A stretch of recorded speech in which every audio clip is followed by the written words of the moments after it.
that it's quite dark driving home in the dark. Oh well, here's Dora driving home, and it's very dark. Well, when the lights come on, it's lovely. It's okay. Okay, enough about that. Ministry of Sound, Testament, Gold Coast. How was it, Dora?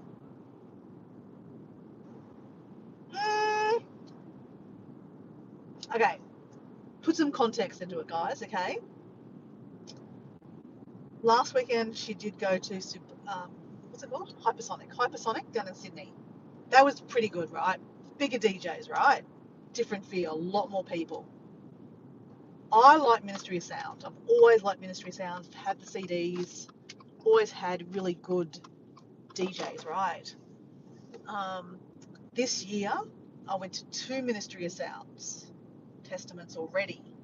I went to one in Brisbane, which saw like Utah Saints and a couple of other DJs I just can't remember off the top of my head. One room though, one room. Loved it. Utah Saints was awesome, and there was a couple of other DJs there that can't remember off the top of my head, but it was really good. So good that I decided to book the Sunshine Coast.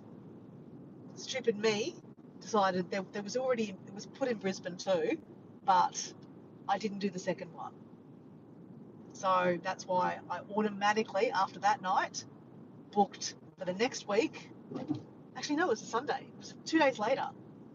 It was at the Sunshine Coast, the backup one to the one I saw in Brisbane. And that was, the headliner was Roger Sanchez. Honestly, I reckon that was my best concert rave. I don't know if you call it a rave. Like, it was day raving. It was actually, you know what? Let's go with day raving. It was pretty good. It was at the Sunshine Coast. What was that place called? It's like a little mini E Street. And the sun was coming through, and we're all dancing.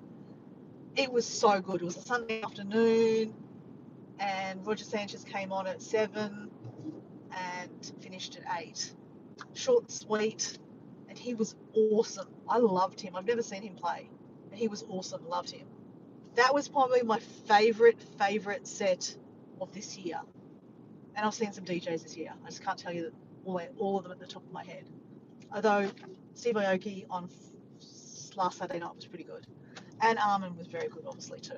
But yeah, Steve Aoki, he's amazing. So, yeah. So that's context. So, did I love tonight? Liked it. Won't say I loved it. But I will add that the headliner was Judge Jules. The second headliner was Tall Paul. And then they had 2 rooms. They had a trance room, which I spent most of my night in, and then the main stage, which saw Tall Paul and Judge Jules. And guess what? I actually really liked the trance room.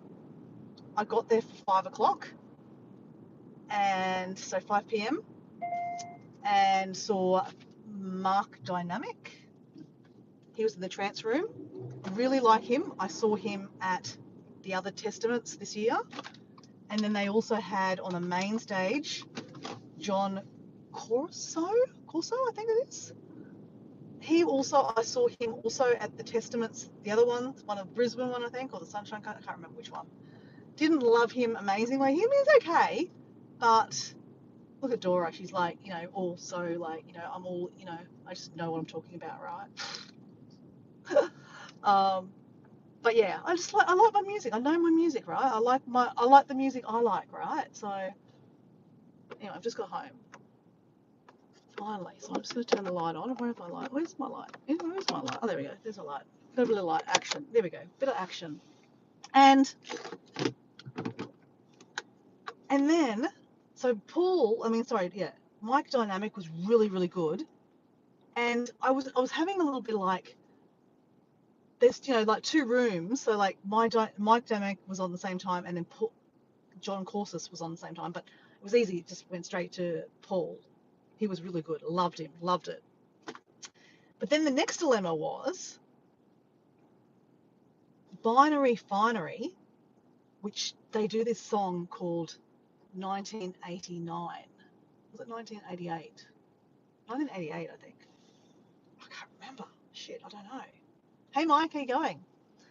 I'm just doing my wrap up of how tonight was, and I can probably lean it up there now. And so I had a bit of a dilemma, like, Binary Refinery Room or Tall Pool. So Tall Pool was one of the main headliners, but I really, really liked Binary Refinery. The room was like a boiler room. It was so hot. It was stinking. I was sweat coming off me everywhere. And then I quickly went outside to see Tall Paul and didn't like him. I've seen him once before, like 15 years ago, and didn't love him. Didn't love him. Went back to the boiler room, which is the transfer room, right? And I loved him. Loved Binary Refinery. And like, I've never seen them before, and I Googled them before I came. Apparently there's 4 people in it, but there was only one guy playing. Makes sense. Like, they're from the UK, I think. And, 4 people aren't going to come for one DJ set, right? Though the Testament's going all around Australia. That, I think tonight was the last one. But yeah, Binary Refinery, total hands down. That was worth going to for that set. 1 hour, Binary Refinery, sweat dripping off me. I got right at the front too. I was like right at the front. That was fun. It was easy to get down the front. So that's why a friend of mine said to me today, why do you always go to these like raves and like things by yourself? I'm gonna be honest. It's much easier by myself. Hear me out. When you go with a friend to a day rave or like, these dance festivals or like music festivals, right? You're like, oh, hey, I just need to go to the toilet. Oh, okay. Oh, that's it. My favorite song's coming. Oh, wait, just wait. I'll meet you at the dance floor. And like, you can never find someone on the dance floor, right? So you're always like, okay, I'll have to wait here. I'll wait for me here. Or come to the toilet with me. And then my song's playing. So I'm like, fuck, so that's why I specifically don't like to go with people to day raves or to raves. I don't mind meeting people there. Like, I meet up with my friend Scott and Simon and Andy sometimes, but they go by themselves, or and I'll just meet them at the dance floor. Hey, and then see you later. And then I'll run into them later on. Like, I don't have to like, oh, can you just wait for me? I'm just gonna go to the toilet. Yeah, not my thing, right? Call me like into myself, stuck up. I don't know. I don't care. Like, selfish? No, not at all. I just think, I'm there for the music. That's a whole reason why I'm there, right? I'm here for the music and to dance. I love dancing on the dance floor and just being in the moment. And then the next thing people say, well, why do you film, Dora? Why do you film, and why were you doing all these lives? Because I did get some copyright strikes, guys. So just I'll put it out there. I did get some copyright strikes. So Binary Refinery, their best song, which is 1988, or was it 1989? I think it's 1989. It's a really, really good song. I'm going to try to hum it, but I would butcher it anyway. But anyway, I came in on the end tail of it, and of course I had to do a live on it, right? And I did get a copyright strike. I didn't see that at the time, but I just saw it before I just started this live. I saw that I got a strike. So I don't think I got a strike. I think they just put copyright on it, and they put YouTube Music on it. So it blocks it so that no one can see it. So I will download it and then just delete it off my channel. And then I got another one also for someone else. Can't remember who, but yeah, I think I got 3. I shouldn't laugh. Like, it's serious, right? I'm not here to rip off an artist, because obviously these DJs are amazing and I put my hands up to them. But I guess it's my way of showing people, they can't go to raves. Like my friend Mike, he's listening in the background. He was like, oh, I wish I was there. And I wish you were there too. Like, I wish you could feel, the experience, and just like the sweat on you, and like rubbing yourself up against other guys and girls where they're just full of sweat. and smelling the BO. I'm not painting a very good picture, right? And then some guy dropped a whole beer on me. Yeah, I mean, that's part of it, right? I washed my hair today, and I shouldn't have bothered because I am so sweaty.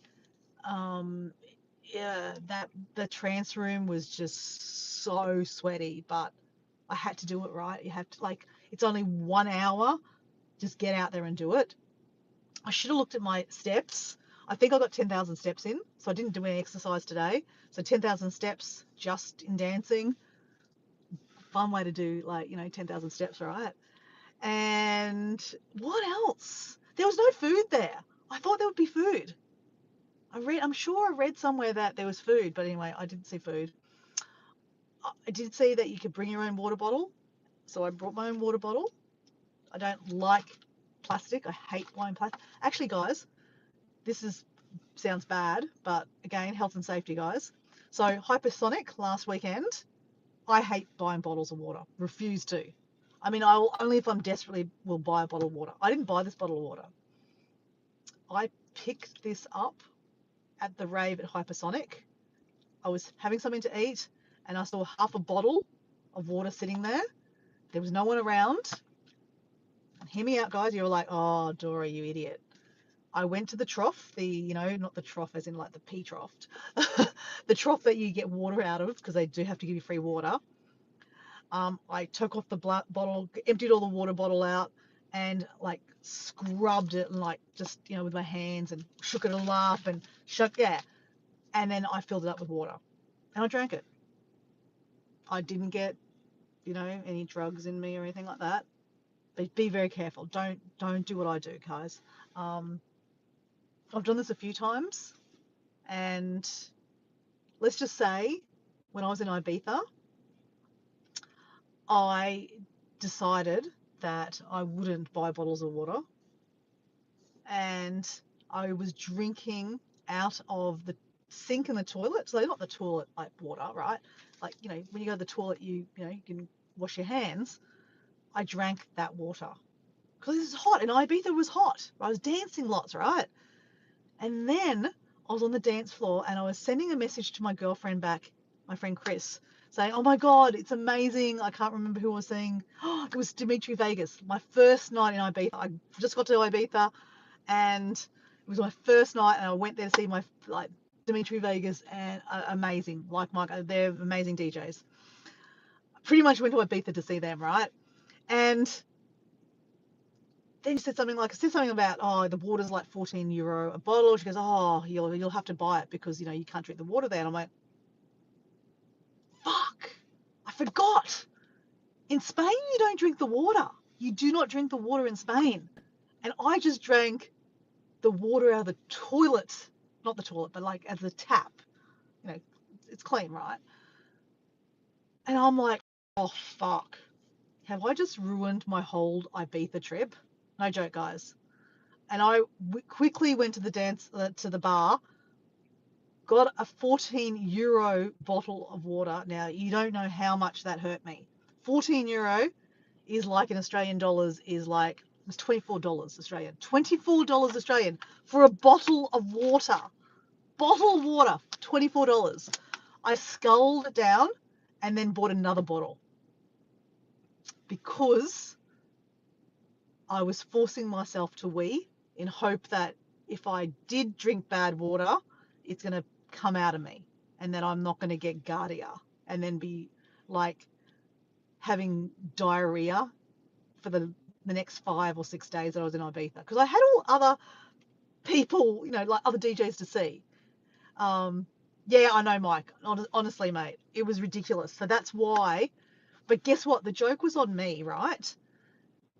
I didn't realize. So basically, that was the first night. I didn't get the runs, thank God. I always talk about how do I always talk about toilets when you're around, Mike? There's something about you, Mike. So then, I think I saw about 3 or 4 DJs that week, right? And I had to buy bottles of water, guys. I hated it, but I had to buy bottles of water because I thought, well, I need to drink water. I've been hiking through the days too, so I was like thirsty. and then going to see the DJs at night time. So I had to I was dancing. I didn't want to buy alcohol because I'm not joking. You think a bottle of water was costing me $24? It cost $46 Australian for a beer or like a spirit. So there was no chance I was buying alcohol at the bars and restaurants. I mean, at the bars, like no chance, no chance. So, but the joke was on Dora. Guess what I read on my last day in Ibiza? At all the big restaurants and resorts have a water filtration system. Yep. So I would not have got Giardia. I would not have got sick. I could have drank the water out of the taps,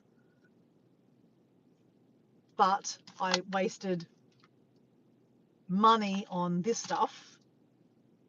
And plastic, I hate plastic. It ends up at the beach, right? I don't know how many times I pick up the bottles and the tops. Ugh, hate it.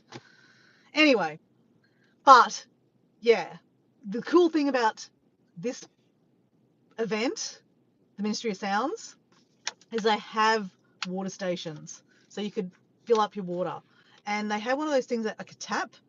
That's another thing to be worried about. Like, like they had a whole table full of cups filled up with water. And I don't trust people, right? People will just chuck, drugs into stuff. I mean, I don't know why they would, because, drugs cost money, right? But, they might think, oh, that'd be funny. Let's just chuck a random pill into one of these cups. And then you drink the cup and then, you're off on your head. I don't do drugs, never have done drugs, never plan to do drugs. And I would really, really hate to accidentally drink a water and then suddenly realize that I am off my head or, OD on something. People do that. It's really sad. The last time I went to Hypersonic last year, someone died. They took a wrong, they actively took a drug and it was a bad one and they died. So, these things are quite serious. So yeah, buying bottles of water and picking up a random bottle of water on the ground at Hypersonic and then making sure it's clean. Be careful, trust yourself. But at the same time, yeah. Anyway, I just wanted to come back and say it was amazing. I love, love, love dance music. Like I said, when I first did my live on my way down, when you're on the dance floor, nothing matters. Who you are, what you look like, if you're half Asian like me, live in Australia like me, 50 something like me, dressed in the same outfit I've worn for pretty much everything this year, and didn't drink alcohol to any of these things this year, actually. No one gives a shit. No one gives a shit. No one cares. Like, given tonight, I felt very young. Most people were around the 50, 60 marks. There was a lot of people older than me. Last week at Hypersonic, I was double the age of most people, but there were still people older than me. But, like, no one gives a shit. I'm dancing on the dance floor next to, a 20-something wearing half no clothes or, like, guys with no shirt on. They don't give a shit. They don't give a fuck. I could be their grandmother, right? They don't care because they're in their own moment. They're listening to the music, just like I'm listening to the music, loving that song playing, giving it my, all.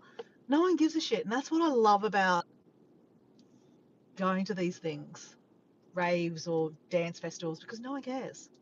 Like, you think about YouTube, everyone cares. Everyone cares. Oh my God, your thumbnail, your this, your video was too long, your video was too short. Do a short, do a post, do a friggin' long form video, do a live. Oh my God, she does too many lives. She doesn't do lives. Oh my God, or watch hours. Oh my God. But on the dance floor, nothing matters. Nothing matters. It's just you feeling the music. And oh my God, I'm very, very grateful that I got to do that tonight. on a Sunday night. And I got to drive home. It took me an hour and a half to get home. I got wet when I got out of the pub. It was pissing down. Doesn't matter. I don't care. It was awesome. Anyway, that was me. I've documented this for my own future self. And yeah, if you're watching this and you're curious about, going to a rave or a dance festival, I put it out there. Go by yourself. Honestly, it'll be the best thing you did for yourself. As long as you like that kind of music, obviously. If you don't, well, you'll probably hate it. You'll get yourself a headache. But Mike, all I can say is, mate, if you can go, one day go. Because I think you will love, love, love it. On that note, I'm going upstairs. I'm starving and, yep, gotta go. Bye. See you, Mike.